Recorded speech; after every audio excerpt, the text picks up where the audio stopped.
Alright, so welcome back everyone. This is video number 3 in my 3-part video series for how to restore digestive wellness. Again, my name is Craig Fear. I'm a certified nutritional therapist and I specialize in helping people with their chronic digestive issues. I also blog on a variety of digestive health topics over at www.fearlesseating.net. That's .net, not .com, fearlesseating.net. And you can see my blog logo right here at the top of this first slide.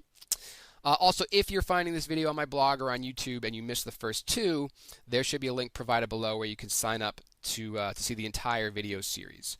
So just to review real quick, in video number 1, we learned why poor digestive health manifests, and then in video number 2, we learned about the very foods that damage digestive health and the very foods that restore digestive health. And I call the foods that restore digestive health the 5 food pillars of good digestive health. And just to review what those are, pillar number 1 was healthy fats. Pillar number 2 was properly prepared grains. Pillar 3, properly prepared dairy. Pillar 4, properly prepared bone stocks. And pillar number 5, real fermented foods. So today is video number 3, and to me, this topic, which is making it practical and economical, is so important because this is where the rubber really hits the road. So we can talk about how digestion works and what foods will help it till the cows come home, and maybe even argue about it, as millions of people do online. But none of it really matters until you start applying it for yourself and seeing the actual results. And applying it is not always easy because when we look at these 5 food pillars right here, they're not exactly things you can eat on the go or just grab at some local cafe. They take some degree of forethought to cook and prepare and shop for as well. And one of the most common complaints and certainly legitimate concerns when it comes to implementing these dietary changes is that it can take time to start preparing and cooking our own foods, and of course there's an added cost to it. So today I want to give you some tips for how to make these changes both practical and economical, and share a simple how-to video for one of these real food pillars. So let's start with some simple tips for making these changes practical and economical. So 5 tips to save time and money. So the first 2 are kind of obvious, but they need to be mentioned because they're so important. So tip number 1 is to learn to meal plan. So there's no way around it. Eating well, it takes a little planning, but you'll save a lot of money by cooking more at home. Now, you don't have to be a trained chef to learn to cook simple meals, nor do we need to spend unreasonable amounts of time in the kitchen. We just need to learn to make the best use of our time. So when you continually eat out and order out and eat frozen meals and quickly prepared food out of cans and boxes, this is a slow, albeit sure route to poor health. And it's really not more affordable either, even though on the surface it may seem like it. So sitting down and writing out a meal plan for the coming week, or maybe in some cases even longer intervals, it's going to help you stay on track, stay organized, and help you come home to meals that are already cooked and prepared, which is awesome, if you're a working person with kids, because that's what a good meal plan will do. These days, I'll tell you my own personal tidbit here. I really only cook at the most maybe 2 larger meals per week. But what I'm doing and what I teach others to do is tip number 2 here is to cook and shop in bulk. And this is probably the most important meal planning tip I can share. Nobody wants to make every meal from scratch. You'll certainly drive yourself nuts. So you want to cook 1 to 2 things in bulk every week that you will reuse throughout the week. So larger cuts of meat are great for cooking in bulk, like roasts, whole chickens. Using a slow cooker is going to save you a ton of time with this. Ground meat dishes apply here as well. You can saute up a large batch of ground beef that you can use for something like tacos throughout the coming week, or maybe a stir fry that can be reheated in just a few minutes. And then shopping in bulk will also save you time and money. And there are a lot of great ways to do this now. You can get some great deals and good quality foods at places like Costco and other bulk food stores, and even from your local co-ops and farms. So just ask, and they may be able to get you a great discount on items if you make a bulk purchase. And of course, you can also get great deals online now too. Of course, everyone knows Amazon, but there's many other sites offering good quality foods at serious discounts for larger orders. You can also team up with friends and neighbors to make a larger order possible. Now, I think those two tips are fairly straightforward, but the next three may not be as obvious. So, tip number 3 is to join a CSA and/or shop at farmers markets. Now, CSA stands for Community Supported Agriculture, and they're becoming very, very popular.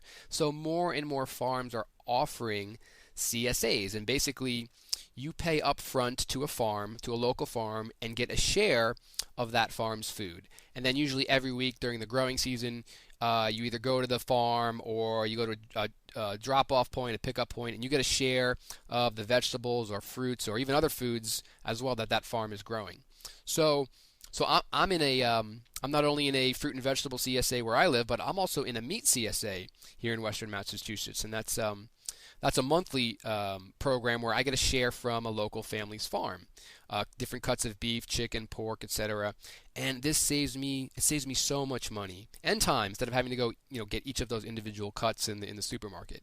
I was even in a seafood CSA for a while. Every week, a local guy out here would he'd pick up a variety of seafood from Cape Cod, and he'd drive it all the way back to Western Massachusetts. But the most common CSAs are certainly fruit and vegetable CSAs that usually run from June through October. And it's just a great way to get healthy local foods for a very good price. And, same, of course, for farmers markets as well. Now, to help you locate, maybe you're not aware of CSAs or if they exist in your area or even where the farmers markets are, which certainly are becoming more popular now and popping up in many places, you can go to this website. There we go, localharvest.org. Great website. And you can enter your zip code, and it'll give you a list of local farms, farmers markets in your area, and also farms that are offering CSAs. So great little website you can check out there. Tip number 4, and this one extends upon tip number 2, which is to make lots of stock-based dishes. So remember in the last video when I talked about the importance of homemade bone stocks for gut health? Well, you can make some awesome meals from these stocks, including soups, stews, and chilies. And I try to cook a big pot of soup each week. There is nothing better than coming home when you're tired and having dinner ready via a simple reheat. Tip number 5, make your own fermented foods. It's very easy to make your own fermented foods. I teach my clients both in person and via my online digestive wellness program how to do this. It will definitely save you money. Now, if you remember from the last video again, fermented foods are one of the 5 food pillars for good digestive health. And I use pickles as an example of a great fermented vegetable when it's prepared properly. However, most store-bought pickles are not properly prepared and lack any digestive health benefit whatsoever. So as far as the benefits of fermenting your own vegetables at home, there's more benefits than beyond just the health benefits. And I just want to explain just a few of them. So 5 benefits of making your own fermented vegetables. So number 1, you won't kill yourself, I promise. I just say that because many people are afraid of sickening themselves when they make fermented vegetables for the first time, and that's because fermentation has to begin at room temperature, so you have to leave things on the counter for anywhere from 3 days and even a lot longer than that. But when you do it properly, you create an environment where pathogens can absolutely not grow, and people have been doing this for thousands of years. You will not sicken yourself or kill yourself, I promise. Number 2, you have little kids. So in many ways, fermenting your own vegetables is like doing a little science experiment in your own kitchen, and little kids will love it. Their natural sense of wonder and curiosity it'll be a lot of fun to observe as the veggies start to bubble, fizz, and ferment away on your counter. And it will also be fun to watch their expression as you taste the vegetables every day, to make sure they're ready. And I'd also recommend this because you can get your kids acquainted with the flavor of fermented foods at a young age. And picky eaters, many kids are picky eaters, who want nothing but sugar and junk food. That's a really difficult habit to turn around. So if you can get them started with really good quality fermented foods at a young age, you'll be well ahead of the game. So number 3, no 2 batches are going to be the same. And that's part of the mystery and fun. So most store-bought versions like Vlasic pickles, they need to recreate the same flavor over and over and over, and to do that they have to use their own secret concoction of chemical flavorings. But real fermentation doesn't use chemicals. So the amount of salt you add and the temperature in your kitchen are just some of the factors that will slightly alter how the fermentation proceeds, which also alters the final flavor. And also, the flavor changes over time, so you'll notice profound differences in the taste after a week, a month, 2 months, and so on, and that's totally normal. Number 4, of course, this is what we're talking about here. It's going to save you money. So you certainly can buy some good quality versions of properly prepared fermented vegetables in stores, but you can make them at home for a fraction of the cost.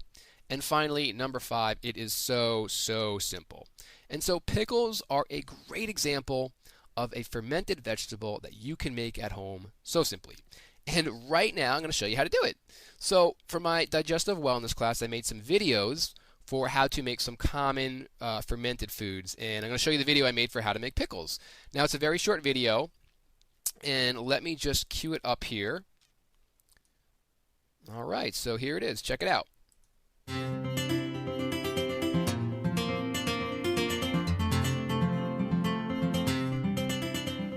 Hey everyone, this is Craig Fear with Fearless Eating. Welcome to my kitchen today. Today I'm going to show you how to make lacto-fermented pickles, one of my absolute favorite fermented vegetables to make, especially now that it's summertime. So lacto-fermentation is a natural method of food preservation that enhances the nutrient content and makes foods a lot more digestible, has a lot of digestive health benefits when we lacto-ferment foods. It increases the probiotic content, the enzyme content, and unfortunately, most mass-produced pickles are not lacto-fermented. They are pickled. So sometimes the word pickle is a little confusing. So we're going to take cucumbers today and turn them into a pickle, but there are 2 methods of food preservation. There's lacto-fermentation and there's pickling. So you can pickle other things other than cucumbers, right? So you can pickle onions, beets, other sorts of vegetables. And usually when we talk about pickling, what we're referring to is adding vinegar and heat to preserve those foods for a very long time. So commercial preparations, for example, Vlasic, will use heated vinegar, and that will let it stay shelf stable for 3, 4, 5 years. A lot of people do this at home with home canning baths, water canning baths, and that will also preserve a food for a very long time. But when you add heat and vinegar, you sterilize that food and you destroy the nutrient content, the probiotics. So that's not what we want to do. We want to lacto-ferment foods, and that's what we're going to do with our pickles today. And I'm going to show you how to do it right now. Okay, so here we go. So I've taken the camera and zoomed in a bit here so you can clearly see this. As you guys all see Lipton in the back of the last segment. I didn't even realize she had snuck in there. She's anxiously awaiting her walk. Anyway, so we're going to make a very simple standard recipe here. The classic formula for pickles, for cucumber pickles, is simply garlic and dill, which is all we're going to use here. You could certainly add in more than that. Mustard seed, cloves, cinnamon. There's a lot of different pickling spices. Hot peppers that add heat for sure. But I'm going to do a very simple, basic recipe here. So, let's get started. So I've already prepped the pickles, and I'm using just a kind of standard quart-sized glass jar. It's a little under quart size, and that's kind of where you want to start if you're doing this for the first time. And this is kind of 2 tips for making pickles that will be nice and crunchy. So obviously the cucumbers, they absorb a lot of water. So one of the things about fermenting pickles is that they can turn a bit mushy. So to prevent that, number 1, look for like kind of slightly underripe pickles that have a kind of a yellowish green color to them. And also, if you ever see these stems, make sure you trim them off, because they harbor an enzyme that can also turn it a little mushy. So I have halved these cucumbers, about 3 to 4 of them. You could certainly quarter them, whatever you want to do. I like having them. And what you want to do, well, first you want to do is you want to take a generous clump of dill. You want like 2 generous clumps, 1 for the bottom, 1 for the top. I'm going to put 1 garlic clove in the bottom. And then you just want to pack the spears in. And that's kind of why I like having them. I think they pack in a little bit better. And really kind of pack them in as much as you can. And what this will do is a few things. Yeah, I think I can get one more down there. Yeah, nice and compact in there. And so, as you can see, if I turn it over, they're nice and compact in there. And that will, therefore I don't need to use the weight to weigh it down, which is great. And then I'll take the last clump of dill and I'll kind of just spread it around and kind of push it in the wedges, between the wedges there, and just so it's kind of secure in there. I'll take the last garlic clove. You could certainly use more garlic cloves than that. You can use 1 clove, 2, 3, 4, however garlicky you like it. And now we're ready to go. And all I gotta do is pour the brine on. So I have the brine right here, and I've kind of measured this out, and this is approximately a quart of water, and I put in about a tablespoon and a half of salt. That's what I like. You could certainly go to 2 to 3 tablespoons. 3 is really pushing it. I think that's really salty, but it will ferment, it will work. It's just kind of your personal preference, but I think between 1 and 2 is really good. So that's it. I've kind of dissolved this in. Now, if you're not using filtered water, which I am, you definitely want to boil the water first, dissolve the salt in, and then let it cool to room temperature. Just so, because there can be some chemicals in unfiltered water that can alter the fermentation process. And so I'm just going to kind of pour this over the pickles right now. And really that's it. And I'm going to leave about a space between an inch between the top of the jar and the top of the water there. Because as it ferments, it will expand a bit, it will give off gases, and it can explode the jar, which we definitely don't want. So what we want to do now is put the top on, and we're going to leave this at room temperature for at least 2 days, and it will ferment. It has to be at room temperature where it will now ferment. And we want to burp the jars every few days, so you're just going to take this off once a day, let the gases escape. You'll notice it'll start to bubble, and in the summer it's going to ferment a lot faster than in the winter. So it might be ready after 2-3 days in the summer. In the winter it might take 7 to 10 days. Just check it after a few days and taste it, and you'll know when it's ready. When it tastes like a pickle, when it's nice and sour and salty, it's ready to go. And then when it's done, throw them in the fridge, and it will last for weeks, if not months, in your fridge, and you'll get all the nutritional benefits of the lacto-fermentation process. So that's it. That's how simple it is. So that's how to lacto-ferment pickles at home.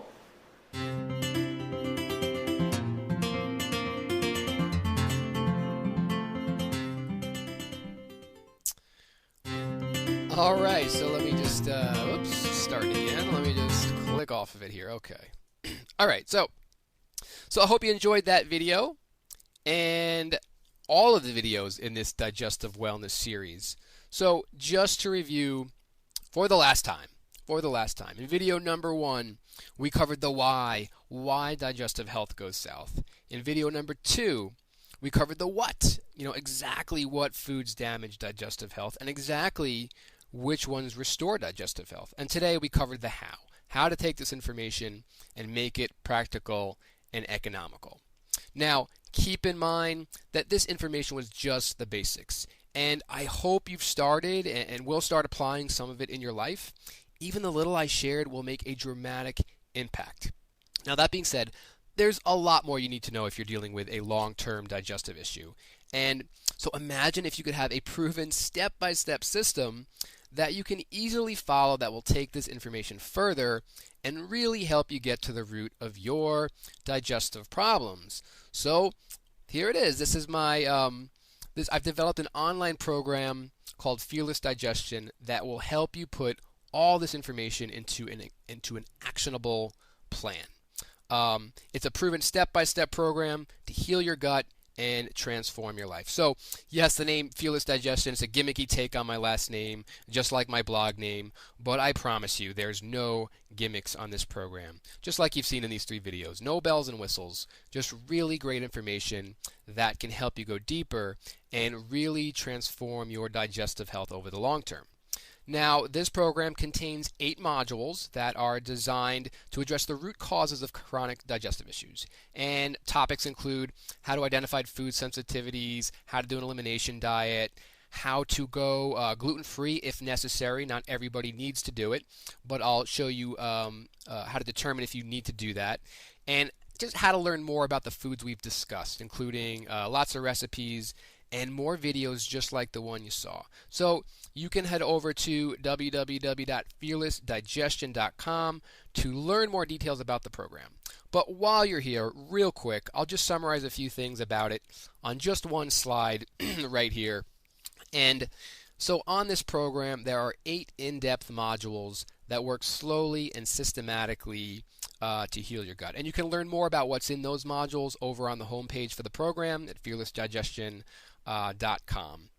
And then you're going to get lots of handouts with each module, so printable guides, meal plans, lists of resources for accessing food, both in your local area and online as well. You're going to get over 50 gut healing recipes and videos, again, just like the ones you saw, and a private Facebook group where you can connect with the other class members and ask questions and get support. Lifetime access to the class, so you can always go back and review material as needed. And I have a 60-day money-back guarantee. So if you're ready to heal your gut, you can head on over to fearlessdigestion.com where you can learn more about the program. And finally, whether you're personally interested in my program or not, I know you know someone who could use this information. A friend, a colleague, a family member who's really suffering. Tell them about this program. See if you can get them to watch this video series. It could be a real eye-opener for them. But it also could be, a real lifesaver for them and help them stop the cycle of bloating and heartburn and pain and taking laxatives, antacid, acid blockers, and so on. So many people are suffering today, and they have no idea how easy it can be with a few dietary changes to see significant changes in their digestive health. So I think I'll end there and just say thanks again for stopping by, checking out my videos. Please don't hesitate to share them on social media or with others. And I had a lot of fun putting them together, and I hope you learned something valuable. So have a great day, and maybe I'll see you somewhere down the road here in cyberspace, and who knows, maybe even in person someday.